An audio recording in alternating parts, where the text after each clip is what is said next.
Bienvenue au Polysécure, épisode technique. Je suis accompagné de Nicolas, mon anonyme. Salut Nicolas, comment ça va? Très bien, toi? Ah ouais, ça va, je suis content de te revoir. Ça fait longtemps qu'on n'a pas enregistré.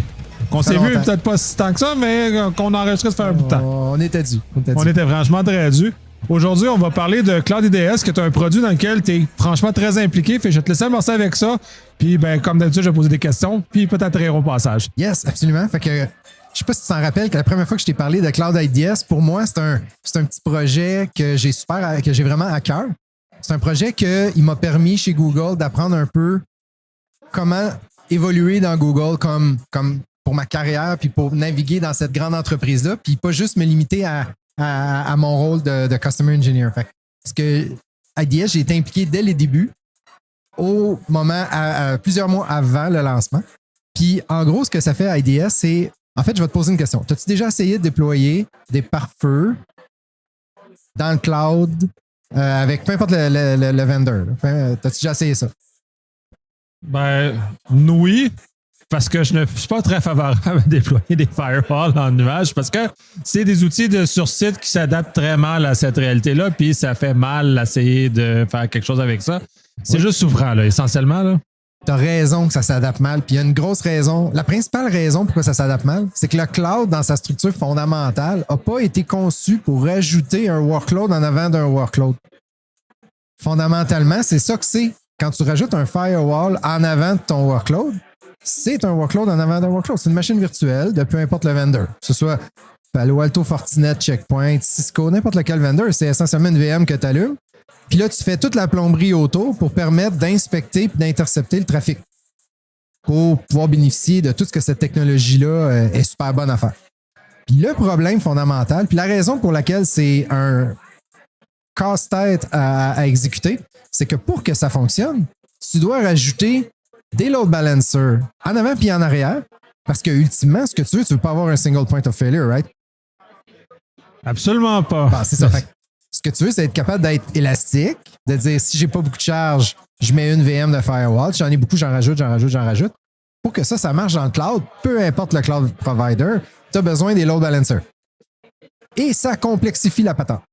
La raison pourquoi ça complexifie la patente, c'est parce que généralement, moi, ce que j'ai observé chez mes clients, c'est que les équipes de sécurité et les équipes de cloud ne se parlent pas de temps. J'ai le même genre d'observation. Je confirme. Oui, ils ne se parlent pas tant. Puis ce que ça fait, c'est que les équipes de cloud, généralement, font leurs petites affaires. Ils prennent les best practices du cloud provider. Ils font l'architecture recommandée, peu importe le cloud vendor. Puis par la suite, tu as l'équipe sécurité qui dit « Hey, là, on a des requis de conformité, on a des requis d'architecture. On doit avoir une certaine observabilité. Ben, vous allez mettre cette technologie-là. C'est ça qu'on a en prémisse. » Et là, le clash arrive. Puis le clash arrive parce que là, ça force les équipes de cloud à tout refaire leur architecture cloud pour pouvoir insérer un workload en avant d'un workload. Ah ben, au-delà du workload, c'est d'insérer une machine virtuelle là, devant souvent des workloads qui ne sont pas nécessairement des machines virtuelles en plus. Exact. Souvent, c'est des appliances, puis des fonctions, puis des services par API que les cloud vendors offrent. Fait que là, ça complexifie l'affaire un peu. Bon, on va revenir à IDS. Pourquoi c'est un produit chez Google qui est un game changer? Première primeur, Cloud IDS, c'est le premier d'une série de plusieurs produits de sécurité réseau que Google est en train sur lesquels Google est en train de travailler en ce moment. Je n'élaborerai pas plus là-dessus. Il y a des annonces qui vont venir dans les prochains mois. Mais c'est un produit qu'on a développé en partenariat avec Palo Alto Networks. En gros, ceux qui me connaissent, ceux qui écoutent le podcast, qui connaissent mon historique, je travaillais avant d'être chez Google pour un intégrateur Palo Alto pendant des années. Fait que c'est une technologie que je connais pas mal bien.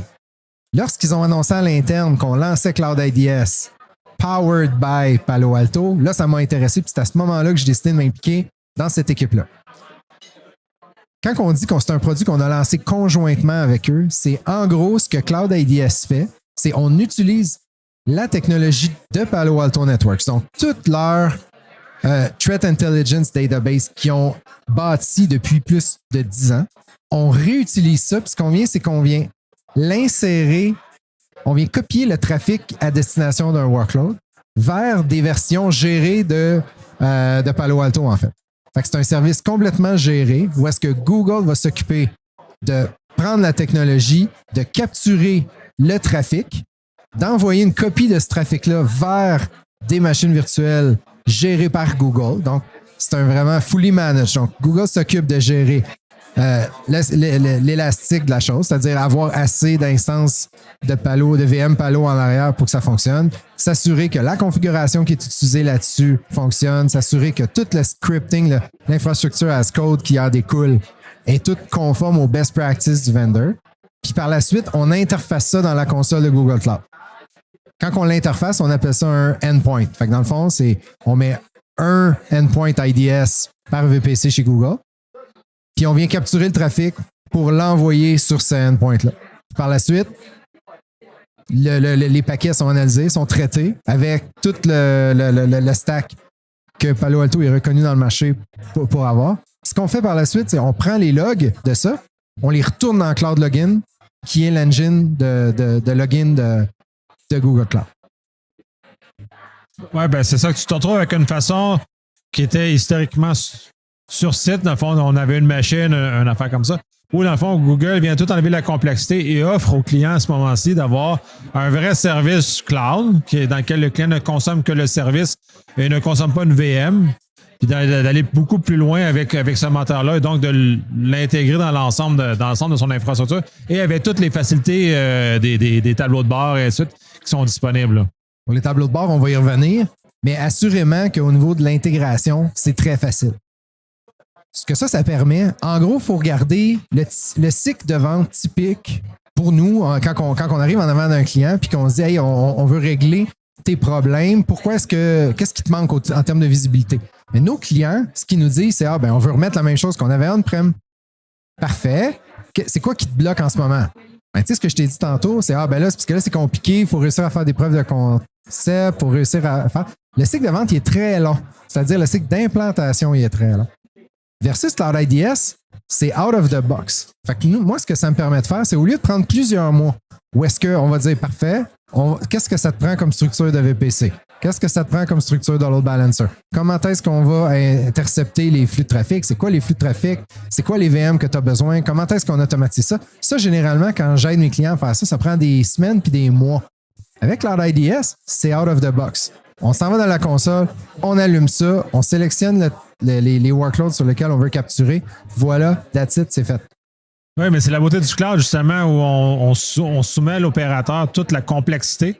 C'est ça qu'on va chercher, c'est ça qu'on va chercher comme Google Workspace. C'est qu'on ne veut pas gérer l'infrastructure qui est sous-jacente à tous ces éléments-là. On veut juste vraiment consommer le service. Donc, on s'arrive dans un état de consommation de service sans la complexité inhérente à l'installation et à l'entretien aussi. Là. Puis, pour ceux qui m'écoutent, souvent, un des défis qu'on a en sécurité lorsqu'on fait affaire à un environnement cloud, c'est comment est-ce que je suis capable de reproduire la visibilité que j'avais avant dans l'environnement cloud. Comment je fais ça? On veut vraiment juste reproduire. Je l'avais avant on-prem, je le veux maintenant dans le cloud. Ça, c'est un méchant défi. Puis bien souvent, les outils sont disponibles dans le cloud. Ça coûte de l'argent, puis il faut aller chercher des budgets. Il faut démontrer qu'on en a besoin à notre management. Cloud IDS va permettre ça parce que c'est tellement rapide, puis il n'y a tellement aucun impact à faire ça sur ton workload parce que tu ne changes pas l'architecture. Tu fais juste capturer les données. Bien, ça, c'est un bon outil pour permettre à toutes les équipes sécurité de démontrer que, hey, on a besoin d'implanter les autres outils de sécurité, de compliance au niveau de la gestion des rôles, la gestion des policies, la gestion IAM, la visibilité sur les vulnérabilités. Ben, c'est facile parce qu'une fois qu'on a utilisé IDS pour le montrer, ben, ça va nous aider à aller chercher des budgets. Oui, ben, d'autant plus que tu as une facilité de déploiement. Là, en fond, tu payes ensuite juste à l'utilisation. Contrairement à une VM que tu dois monter, que tu dois payer la VM de façon probablement beaucoup plus dispendieuse parce que tu payes tout le OS que tu mets dessus, tu mets tout ce que tu as là. Dans ce cas-ci, tu fais juste payer ton service qui est mutualisé là, par toute la force que Google peut avoir en arrière de ça, justement, de donner la capacité sans le cassage de tête qui va avec. Puis justement, tu as l'autre bord, puis là, tu veux en revenir, puis tu t'en mentionnes. C'est sûrement ça aussi, l'intégration de l'information dans un seul pane of glass. Ça, c'est le seul point de ne pas se multiplier ou pas se perdre dans les tableaux de bord de multiples technologies qu'on s'amuse à déployer en fou. Là. Je t'avais dit que je te parlerais de tableau de bord. Il y a un tableau de bord qui vient avec Cloud IDS. Je dois te dire, il est très de base. Puis une des raisons pour laquelle Google est reconnu dans le marché, c'est sa capacité à gérer des données. Je pense que je t'en avais déjà parlé dans les autres podcasts. Google, c'est une compagnie de données. On a toute une offre de produits pour gérer de la donnée. Donc, chez Google, un des produits forts de la plateforme Google Cloud, ça s'appelle BigQuery. C'est un outil de collecte des données. Fait que là, qu'est-ce que tu penses que je vais te dire?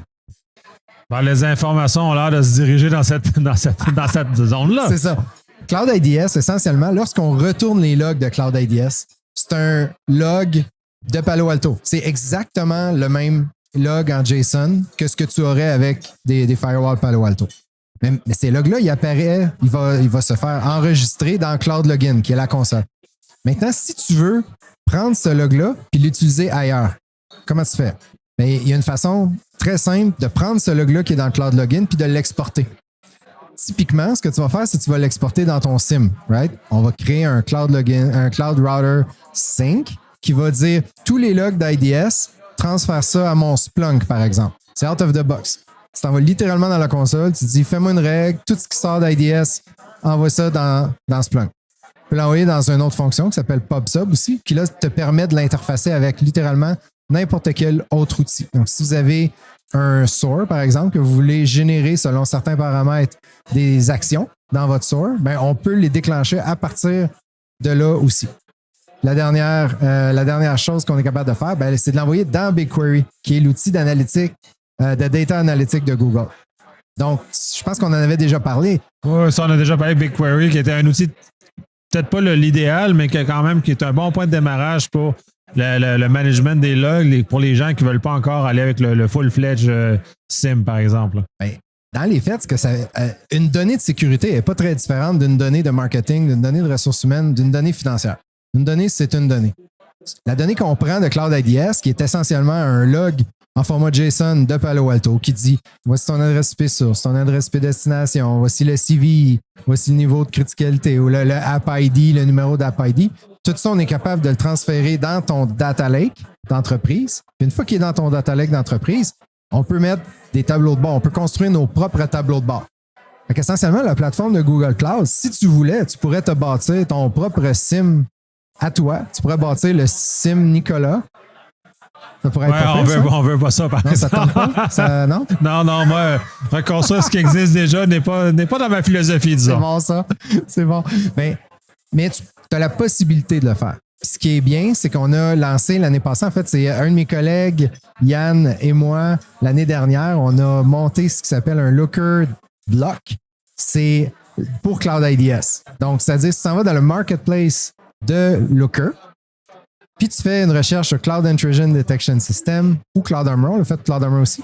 On a publié des blocs, c'est-à-dire des tableaux de bord prémontés out of the box, où est-ce qu'avec un clic, on déploie le tableau de bord. Tout ce qu'on a besoin de faire, c'est de le connecter sur BigQuery.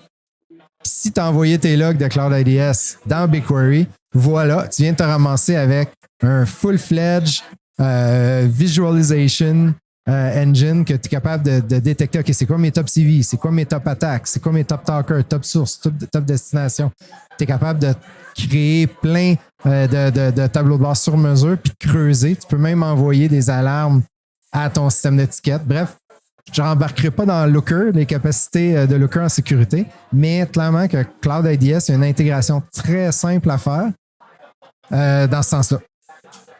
Oui, c'est d'autant plus intéressant d'avoir ce genre de tableau de bord là de j'ai prémonté où c'est déjà des choses pré-mâchées qui aident les gens à se propulser plus loin, puis qui ajoutent la valeur à l'outil, puis que justement, qui sont typiquement bien orientés pour l'environnement dans lequel ils sont déployés aussi. Fait que c'est d'autant plus, c'est quand même un accélérateur d'adoption de ce genre de technologie-là. Et ensuite, bon, là, c'est sûr que les gens doivent aller plus loin, puis on les amène toujours plus loin, mais au moins de démarrer avec une base qui est très robuste, puis qui a été testée largement, là, de ce que j'en ai compris aussi. Là. C'est clairement ça. L'avantage qu'on a avec IDS, c'est vraiment les clients qui le déploient, c'est tout le temps pour les mêmes raisons. C'est une question de vitesse en premier. Parce que changer l'architecture, c'est trop compliqué, ça lui prendrait des semaines à faire. Puis, bien souvent, le deuxième prérequis en arrière de ça, c'est des compliance. Là. On doit être certifié PCI. Le requirement, je pense, c'est 11.2, si je ne me trompe pas, ou 11.3 du PCI DSS, qui te demande d'avoir un système de détection d'attaque qui doit être géré. Parce que là, il y a tous les prérequis de PCI par rapport au IDS. C'est pas juste d'en avoir un. Il faut en avoir un qui soit maintenu, qui soit à jour, qui fonctionne. Ben ça, c'est tous des attributs d'un service géré. Là, c'est Google qui s'occupe de ça.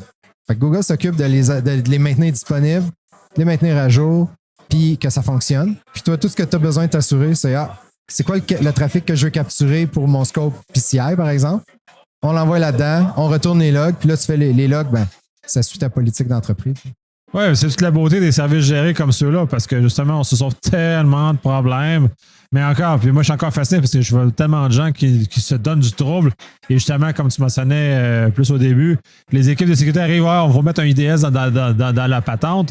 Mais là, ça brise toute on va dire, la beauté de l'architecture cloud dans laquelle, justement, ce genre de composant-là a plus de difficultés à s'intégrer quand on le réfléchit de l'ancienne façon versus une façon comme celle-là, plus les tableaux de bord, plus l'intégration, plus tout ce que ça peut, les bénéfices sont énormes, là. C'est clair. Puis, évidemment, avoir un IDS comme ça, ça ne règle pas tout. Ben là, il faut être certain qu'on le cible sur les bons workloads. Puis ça, c'est un des, je dirais pas piège, mais c'est un des éléments que j'aimerais suivre à l'attention des auditeurs. J'encourage tout le monde qui utilise Google Cloud à essayer IDS. Par contre, soyez certain de ne pas aveuglément l'allumer à on. OK? Ça, je vous en conjure. Ne faites pas ça. Réfléchissez un petit peu à pourquoi vous le faites, sur quoi vous le faites. Est-ce que vous êtes vraiment obligé est-ce que vous avez vraiment un prérequis de capturer l'ensemble des données d'un VPC? Oui, ben, on se retrouve généralement souvent dans cette situation-là où on ouvre toutes les lumières, puis ensuite on va gérer après. Et quand on ouvre toutes les lumières, ben, généralement, on ne voit plus rien parce qu'on est aveuglé par la quantité de choses qui nous arrivent. Et c'est-à-dire qu'on n'est pas plus avancé que si on n'avait rien du tout. Là. Voilà, mon ami, je te garantis que IDS va te montrer des choses que tu ne voulais pas savoir. Puis, une des raisons pour laquelle il va le faire ainsi, c'est que non seulement tu es capable d'avoir de la visibilité in et out d'une carte réseau sur une VM, mais IDS, tiens-toi, il est capable de capturer les données à l'intérieur d'un cluster Kubernetes Engine, c'est-à-dire la communication inter-node sur un pod. Donc, ce qui ne sortirait pas normalement d'une VM, là, on est capable d'avoir de la visibilité dessus. Ça, c'est intéressant parce que c'est une fonctionnalité de GKE. On s'en va dans GKE, on active la visibilité interne du cluster. Puis là, on est capable de voir deux microservices communiquer entre eux, ce que tu n'aurais aucune façon de faire normalement parce qu'il faudrait que tu sortes le trafic pour pouvoir le rentrer. Oui, c'est ça. Je suis en train de visualiser comment les clusters vont fonctionner. Effectivement, on va devoir créer une espèce de nœud ou de point qui va rentrer. Ça n'a aucun sens de faire ça. Ah. Ou en rajouter un pod ou pas un pod, mais un workload qui va faire que ça dans un cluster. Ça devient comme un non-sens de l'utiliser. Donc, ça défait l'objectif d'un cluster Kubernetes, essentiellement. Là. Ce qui est important aussi quand on utilise IDS, c'est d'être sûr de bien configurer les filtres. Parce que dans une architecture typique recommandée, je crois que dans un des podcasts précédents, tu avais jasé le Cloud Armor avec Yann. Si je ne me trompe pas, oui, il était bon. Vous aviez du fun? Oui, on l'a bien aimé. C'est parfait. Cloud Armor, il faut le voir. C'est quoi la différence, en fait, la question? C'est quoi la différence entre Cloud Armor et IDS? Cloud Armor est un service moins relié directement aux infra. Puis le Cloud IDS est plus relié avec des notions de plus d'infra, mais pas loin, de so-so. Là. OK. Cloud Armor, c'est un WAF, essentiellement. Ça fait des applications web. Ça protège des applications web. Donc, si tu exposes des workloads à l'Internet, qui sont des applications web, HTTP, HTTPS, Cloud Armor, c'est ton meilleur outil pour te protéger de l'externe.